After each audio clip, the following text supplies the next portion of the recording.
What's going on, everyone? This is Alex Quin, and you're listening to the Hustle Inspires Hustle podcast.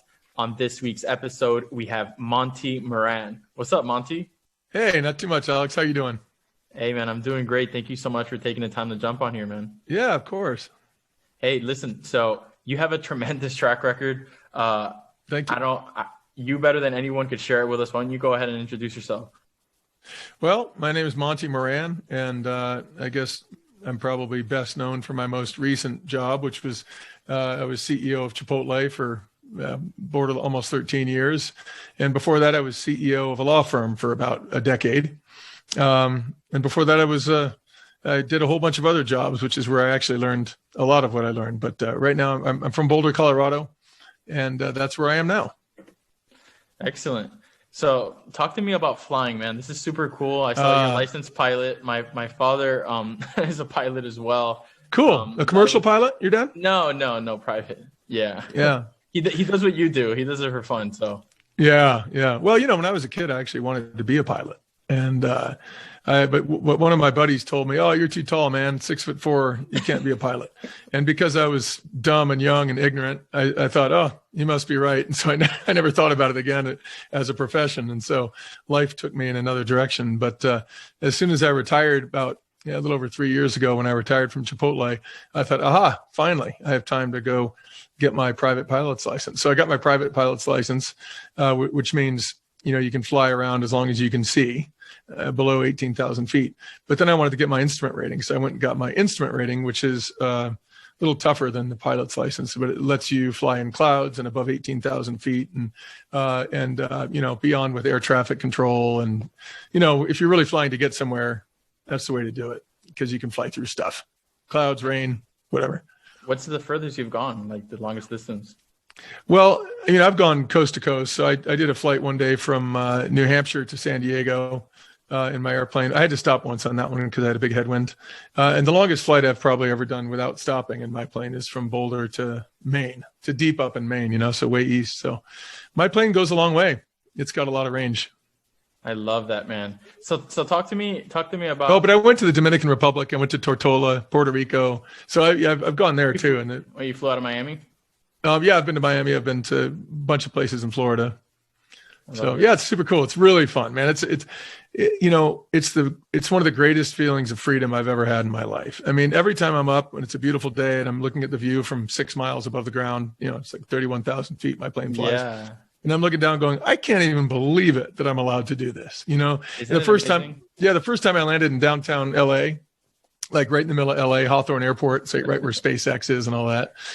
I landed there and this is when I was much more inexperienced as a pilot. I'm going, I can't believe I'm allowed to fly into LA and just land at an airport when I'm just this, fairly, it's like I have the right to do that. Super cool country.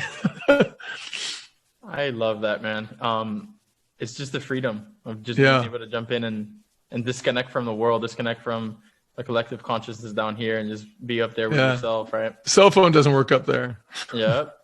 Which is awesome. So listen, man, let's take it back some years. Like, you started with law. Is that what you originally wanted to do when you started college? No, I mean, when I originally started college, actually, I kind of had my mindset on being a surgeon. I liked biology and I liked science, and my dad had a PhD in molecular biology, and he was a professor of histology, which is the study of cells and tissues, not to be confused with histology. So he was a professor at the University of Colorado Medical Center in Denver. And so I went and worked in his lab a couple summers. But by working in his lab for a bit, I thought, well, this is cool and I love it, but I don't really know if it's the best use of my particular style of interacting with people to be, working with people who are unconscious. I mean, literally, like when you're doing surgery. I don't mean psychologically unconscious. I mean, actually out. And so I started to think, maybe I'd be better off doing something where I got to work with, communicating with people more and being more with people who could talk back and, so that kind of guided me into changing my major to speech communication my last year and a half of college. It'd have been easier if I had that same major the whole time, because molecular, cellular, and developmental biology was like probably one of the hardest majors, if not the hardest major at CU. So I spent the first 2.5 years in this brutally hard major, only to end up going out in a communication major, which was easier. Right. But it was awesome. I did a lot of public speaking, and I got really comfortable in front of folks. And then I ended up realizing I liked that enough that it made sense to, to pursue it further. And so when I went out to California, I became an insurance adjuster, which is someone who, goes out and decides how much money to pay insureds when they have a loss. And that was a great, great job. But in that job, I got to see a lot of lawyers working. And I kind of thought, oh, wow, I could do what they're doing like that. I could do that. I bet you I could do that better, and so I ended up applying to law schools, and I decided to go to Pepperdine Law School out in Malibu, California, in part because I loved surfing by that time, and in part because I was already living in LA and enjoying it and had friends there. So I went to Pepperdine Law School and then became, after that, a trial lawyer in a law firm in downtown Los Angeles. How was the transition from law to business and into starting your journey at Chipotle? Well, it was very natural, actually. A law degree, I got to say, it's an incredibly helpful and valuable degree. The idea of law school is it teaches you how to think. It teaches you how to, it teaches you how to think and reason and use logic and argue a point and advocate for what you believe the truth is in an effective way. It's nerve-wracking. It's hard. Law school is really hard. It's really hard work. There's a lot expected of you. It's very competitive, and so by the time you get through law school, you've almost certainly learned to be like a really good student. And you've learned to work hard, study hard. You've learned to digest a shit ton of information quickly, because you have to read more than anyone can possibly read and somehow glean from that what's important. So you learn to sift through a lot of information and find out the stuff that really matters. That's a really important skill. You learn to write. Not that all lawyers are great writers, but it's a huge advantage if you can write well and explain yourself articulately. So, and then when I started working at law firms, I worked for a few years in Los Angeles as a trial lawyer, had a lot of trial experience, a lot of arbitrations, mediations, binding arbitrations, thousands of depositions. And I did fraud work out there. So I got to see what it looked like when people were lying to me all day, every day. And that was super useful. I got to be a good reader of people's, what people were really thinking. In fact, I was playing poker with my son and a bunch of his friends 2 nights ago, and I kept telling them what cards they had and they were freaking out. But it's just, you get kind of good at deducing when someone's in poker, you're supposed to lie, right? Like you're supposed to lie with your eyes and trick people and shit. So it was kind of funny when you can see through that. You can be successful in that game. It's a really fun game. But anyway, so I came back to Denver at some point and joined a law firm in Denver. And God, I had a huge head start by the time I was in that law firm because I had so much experience, trial experience, deposition experience from California. And so it really, really helped me. And then got to working with Chipotle. And Chipotle started asking me to do more and more things that didn't look like legal work. And when they did that, I kept saying, you don't need a lawyer for this. Like my billable rates are way too high. Let's get someone to do this for less money. And I would help Chipotle find someone to take care of the problems that they needed help with for less money. And I kind of kept doing that. So I'm kind of working myself out of work, you know what I mean? But then they kept giving me more and more work. And they found that I was someone who was really good at solving problems. And really, that's one thing lawyers, a good lawyer tends to be very, very good at, solving problems. And so I had a natural ability to solve stuff and also a very, very strong work ethic by that point. So if somebody at Chipotle asked me, hey, God, we're having this problem, I would dive on it and figure out the answer and solve it. And so I got that reputation around Chipotle, and I got to know just about everyone in the corporate office because all of them at one point or another had something that was difficult they didn't want to be dealing with, right, and they wanted my help. And so I started helping them out, and they found me to be a really effective helper and advocate to take care of their issues. So I did a lot of that, and my reputation spread, and I got to be known as someone who was a really efficient, if you have a problem, call Monty. If you have a problem, just call that guy. He'll take care of you. And I always billed excruciatingly little for my time. I always felt like, Chipotle was a small startup. And at this point, I wasn't just working for Chipotle. Of course, Chipotle was a small minority of what I was doing. I had loads of other clients. But with all my clients, I tended to bill lightly because I really wanted to give them a good deal. which is very unusual for lawyers. And so I think my reputation got spread very quickly because of that. And I got a really good reputation amongst my clients. And so they told everyone else about me and said, hey, use that guy. He's inexpensive. He's good. He worries about your problem more than you do. Like, just call that guy. If you have a problem, call that guy. So I became a go-to guy, and that was neat. And it required in time that I become a leader because I got way too busy. And I had to hire a lot of junior lawyers. And that's where my journey to leadership really started, is when I had to hire a lot of people. And how was that experience, man? How was that experience personally? How was that experience professionally? It's definitely a big position. It's a lot of pressure, and it requires a lot of focus, a lot of organization, a lot of consistency, which is what I'm hearing, right? That what I'm picking up from what you've said is you've worked with empathy, you've worked with consistency, you've been consistent all the way around, and that's what's allowed you to scale and everything through reputation, right? And working well with others. So how was that experience? Well, it was it was awesome. In fact, I would say the transition from me being someone who did things well, like being a really good doer, to being a good leader was probably the most impactful and important transition of my life. And it didn't come about because I decided one day I'm going to become a leader. I'd like to say it came across so deliberately, but instead, the reason it came across is I got too busy. I got busier and busier. I was going to work at 3 a.m, 4 a.m. every day. Because I didn't want to stay till midnight because I had kids, so I just kept pushing it earlier and earlier in the day. And so, I knew something had to give because I couldn't give more hours of my day. It's 7 days a week, loads of hours per day. I mean, I was one of these 80-hour-a-week guys, and really 80 hours a week, or more. And that was unsustainable. And so I had to get junior lawyers to do stuff for me. But when I first got junior lawyers, I'd hire junior lawyers, I'd train them, and they'd handle the work, right? Sounds easy enough. But what happened is my clients would say, when they got the bill and they saw that somebody else worked on their case, they'd call me and be like, hey, dude, you used to do all the work yourself, and now you got someone else doing my stuff. Am I not as important to you anymore? Like, are you pawning me off? And when they first said that to me,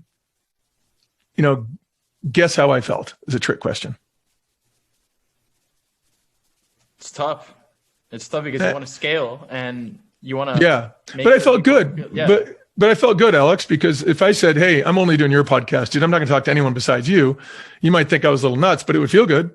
You'd be like, cool, he digs me. He thinks it's a great forum for him.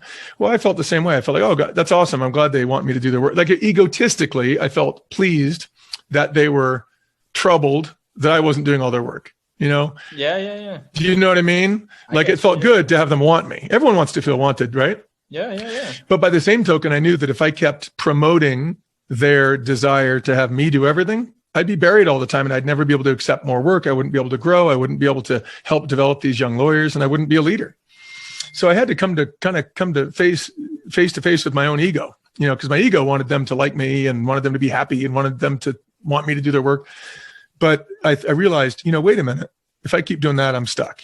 So what instead I learned to do is I learned to delight in creating a relationship between my clients and the junior associates, where I would convince the client that the junior associate was better than me at what they were doing, that they billed at a lower rate, that they would have a lot more time for the client, and that the client would be delighted by the relationship. And I would introduce them to each other and really promote that relationship. Well, most law firms and lawyers don't do that, okay? Because what most partners, and I was a partner by that time, what most partners in law firms want to do is they want to keep all the work to themselves so that they're like the guy. So they can say, that's my client, that's my client, that's my client, and they get more money. But I turned that whole kind of idea on its head, and I decided, no, I'm going to make sure these clients feel a relationship with a junior associate, and I want the junior associate to feel like that's my client. That's my client, And what that did is it created a great relationship between the junior associate and the client. It made the client feel really well taken care of. It got the work done more efficiently for the client, but it also made the junior associate feel like a hot dog, like someone like, man, this is my client. Like Monty is trusting me to do this work. So they got better. They felt more empowered. They did better work. They learned how to develop more clients, and they became in their own right, more powerfully positive influences in the law firm and larger generators of revenue for the law firm. Now, the downside of giving associates all that power, control, and empowerment is they can leave. They can say, okay, cool, Monty, it's been great, but I'm going to go form my own law firm because you've taught me how to do it, dude. Thanks. Well, the only way to keep them from leaving is what? well, to make it a better place for them to be than going off on their own. So I made sure to make that the firm was awesome, that we had an awesome culture, that people felt great being there, that we paid them well, that we gave them huge bonuses when they did, additional, great work or brought in a lot of clients or, were great leaders to other associates or trained people. So I just made sure that no one would have an incentive to leave by making it the best place to work, and that was awesome. And then, so what I finally realized from that was sort of maybe one of the most important lessons in life. Okay. And that lesson is this: it is way more satisfying to be the source of empowerment of other people and help them to be at their best than it is to simply be the very, very best you can be at something, and that's really kind of the opposite of what our society tends to reward. Like, think of all the people that all of us sort of look up to as being superstars. Like, if you're an athlete, maybe it's Michael Phelps or it's Michael Jordan, or it's, it's like the top, it's like, the top tennis player or the top whatever, right? The top golfer, Tiger Woods or something. And, so we really look up to and honor and sort of idealize people who do something the very, very best. But we don't tend to idealize as much or honor as much the people behind those people that are elevating them to be at their best. But really, if you're the person who's behind a lot of people becoming empowered, smarter, wiser, more efficient, more positively impactful in this world, that's a way cooler and more powerful and more interesting way to live your life. And it's super, super, super gratifying. It gives you a great deal of fulfillment. So I found that it's way more fulfilling to help other people than to help myself. And really, by helping them, I really was helping myself, because of course the law firm was growing. I was the CEO of the law firm. The revenue increased, the partnership shares increased. And so it was very helpful to me, even though I had to overcome my ego and really focus on those people. So most leaders, to be honest, most people really want, they're selfish. We're all selfish, right? We all want to have nice stuff and be seen as important and be seen as, a worthwhile person. And in that selfishness, that selfishness is no problem, but we just have to be wise in our selfishness. And to be wise in your selfishness means that you need to understand that the best way to live your life is to help make other people better. And that's the only way you'll ever get lasting fulfillment in this life, period. And I would encourage anyone who doesn't agree with that statement or thinks it's too strong a statement to go look and find people that they think are very fulfilled in life. I don't mean just rich or, good looking or snazzy, but someone who looks like they're really fulfilled and has an inner peace and happiness and tranquility. You'll always find someone who has helped other people be better. And this is why when I went to Chipotle as CEO of Chipotle, on my very first day there, I happened to say, I was thrown into a group of area managers who didn't even know that I was the new president of Chipotle. And I didn't even know I was going to go to this meeting. So I had no time to prepare. So I got in front of them and I sort of said, "Hey, hi, my name's Monty. I'm the new president here. And it's great to meet you all." And one thing I said during that meeting that ended up being a mantra for my entire future at Chipotle for the next 13 years was, "Hey guys, I was brought in because Steve, the guy who founded Chipotle, really loved the culture at my law firm. And that culture was a culture of top performers who were empowered to achieve high standards. It was a culture filled with people who really loved what they were doing, were super passionate, worked really hard, and it felt great there." And I said, at the foundation of that culture is this principle. And here's the principle. Each of us will be rewarded based on our effectiveness in making the people around us better. That was it. And it just came out of my mouth. It was the first time I'd ever said it in those words, but then I ended up saying it 100,000 times over the years. Like, hey, our culture is that each of us will be rewarded based on our effectiveness in making the people around us better. Not based on how good we are, not based on how well we do our job, but based on how well we make, how effectively we empower the people around us to be at their best. And then every decision I made at Chipotle from then on was based on that concept. I started making sure that every promotion to any position, any increase in pay, any increase in responsibility always happened. We always gave that to someone who demonstrated that they made the people around themselves better. And when we made those promotions, I would always write emails to the whole company saying, "Hey, we just promoted Alex. Here's why we promoted Alex. Alex helped this person and this person, this person. He's demonstrated he can make other people better. He's built strong teams, and those teams have led to great results for our customers in the restaurant, or if it's a region, for the region. So I'd always explain that, and I kept fanning the flames of that philosophy. And it ended up being, as one of my dear friends says, it ended up being like a cult, but in a really good way. People were super, super happy at Chipotle. We had unbelievably high retention of employees. We had the best surveys that the survey company had ever seen. They came to talk to me and said, how'd you do this? And it was just really fun. And it led to the best results in the industry, which is another nice manifestation. So it seems like you're really good at adapting. You started off wanting to do medicine, right? You kept an open mind. You ended up being successful in law, and then were presented with the opportunity to lead such a large company. Now you're flying around the US, and I see that you're working on some film projects. So yeah, you're able to adapt.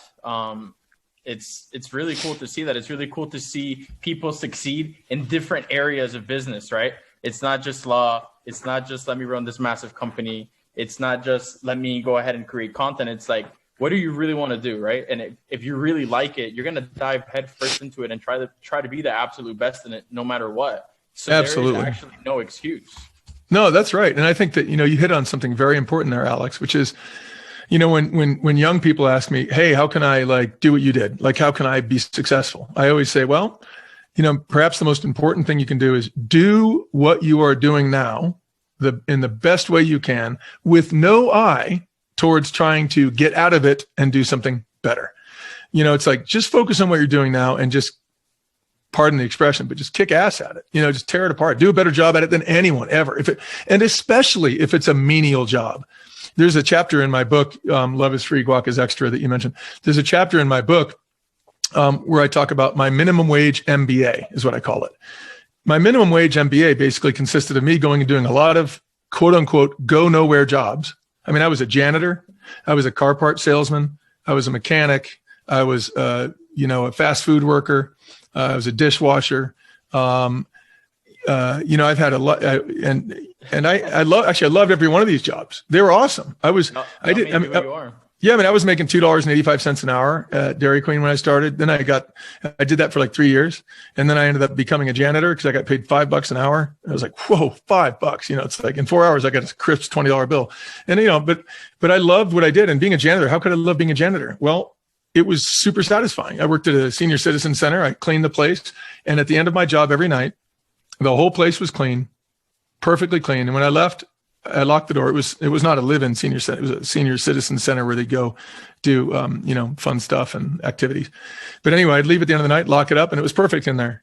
And the next day it got dirty again. But every night when I left, I was finished. It's the only job I've had in my life, I think, where when I left, I was actually done, And, right. But I loved every job I had, but I learned huge amounts from each job I had. I learned from the people in the jobs I had. And so I talk about that pretty extensively in my book about, how much there is to learn from these quote unquote go nowhere jobs.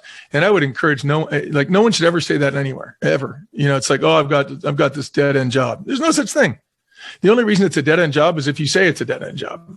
But if you look at it as an opportunity to show what you've got, to show how you can do something that most people think is a dead end job, but do it with passion, do it excellently. I mean, how often do you go into a fast food place and see someone that's doing an unbelievable job, like above and beyond the call of duty? It's not that common. So if you do see it, guess what? You notice it. Yeah. And so does your boss. And so does the guy coming in who's got a company and is looking for people. You don't have to worry about getting ahead in life. I mean, first of all, what the hell does that mean? Well, none of us are getting out of this life alive. We're all going to die. So getting ahead is only getting closer to that. So getting ahead doesn't make any sense, right? That's a stupid idea, to get ahead in life. And you hear it all the time. Oh, I want to make sure my child has the tools to get ahead in life. It's like, wait, stop. Do what you're doing now. Do it with all your heart, all your might, all your passion. Do an awesome job. Give honor to it.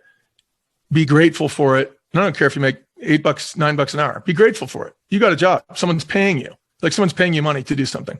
Do an awesome job. And if you do an awesome job, there's no way you're not going to move up. You don't have to worry about the moving up. Like people will go, hey, dude, you're doing a great job at that. Will you help me do more? Keep in mind, in this world, there's so much that's needed. in this whole world. Like there's a ton that's needed, right? There's roads that need fixed. There's shit that needs invented. There's restaurants that need cleaned. There's food needs cooked. There's so much that needs to be done that's not done, right? And if you're awesome, people are going to you're going to be found like quickly by people who need your help to do more good stuff. And then when you do that slightly better stuff really well, they're going to ask you to do even more important stuff. And then when you do that even more important stuff well, they're going to ask you to do super important stuff. And when you do the super important stuff well, they'll ask you to do like super, super important shit. And then eventually maybe you'll run Tesla or something cool. And then when you start feeling the pressure and you start feeling like you can't handle it, that's when you're growing, right? That's when you know, okay, this shit's actually working. That's right. I got myself into this shit's working. And when you feel uncomfortable, just recognize that and understand that is the sign that you just leveled up a little bit.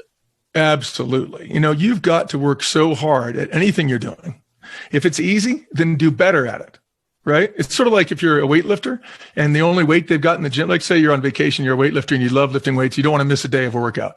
And you go to a crappy gym, in your vacation spot that only has a 80-pound weight. And usually you lift 200 pounds. Well, just lift it more. Lift the damn weight more times, just shut up and lift it more, right? Well, that's what I'd say to someone who's I'll go to a dead end job. Okay, then do it better. Like if it's such an easy job, nail it, make it be the best ever in the history of anyone who's ever done that job, cooking burgers or cleaning dishes or whatever. Do it perfect if it's so easy, right?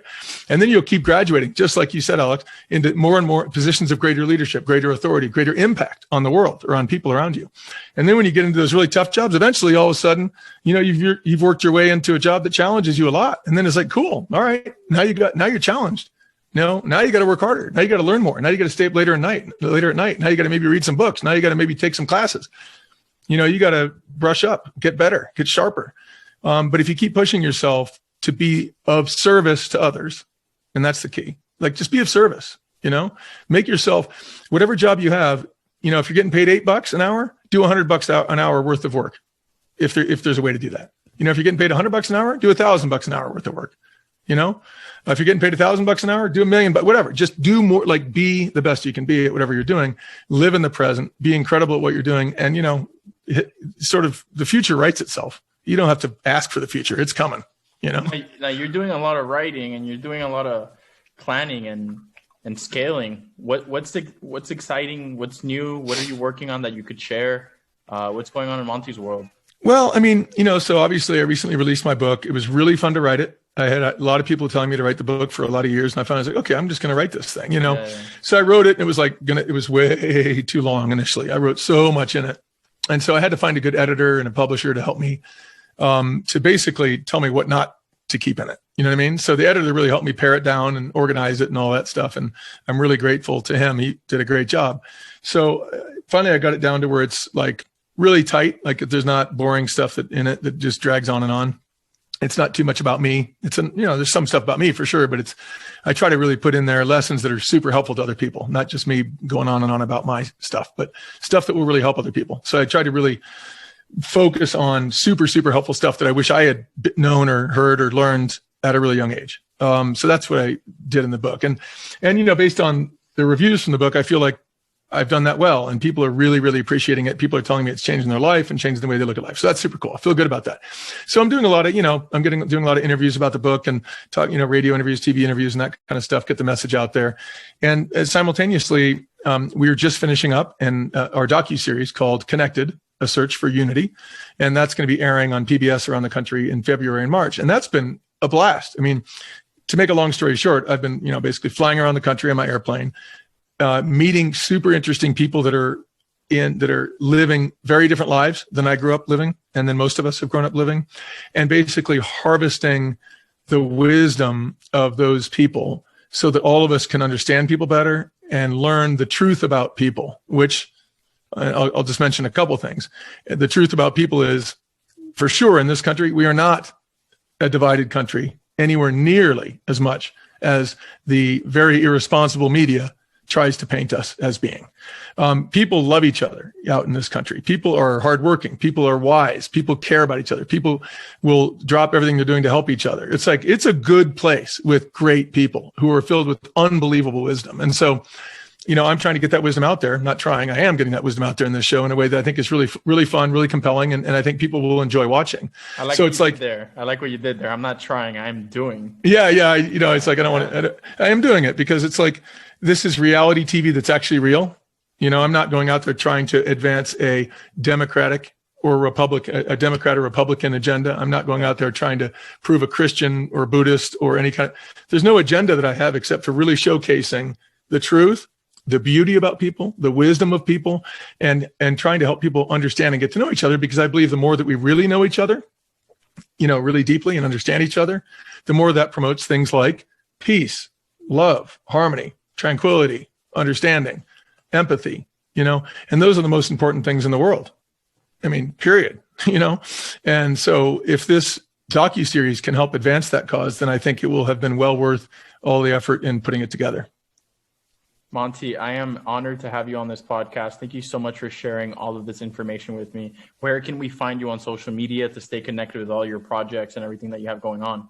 Yeah, so loveisfree.com is our link. And so if you go to loveisfree.com, you can find out about the book. You can buy a book on there if you'd like, or just through Amazon or whatever. You can find out more about the docuseries, see what some of the episodes are going to be about. And then soon we'll have up on that link, we'll have when they're airing around the country, which we have not been told yet, but it's going to be coming out very soon. Those dates where people can watch the program. Alrighty, guys, you heard it. Make sure to check out the website, hustleinspiresalsa.com, for the page with the episode. Monty Moran with the show notes. We'll link it to his book. We'll link it to everything that we just talked about. Thank you so much for joining us. See you guys on the next episode.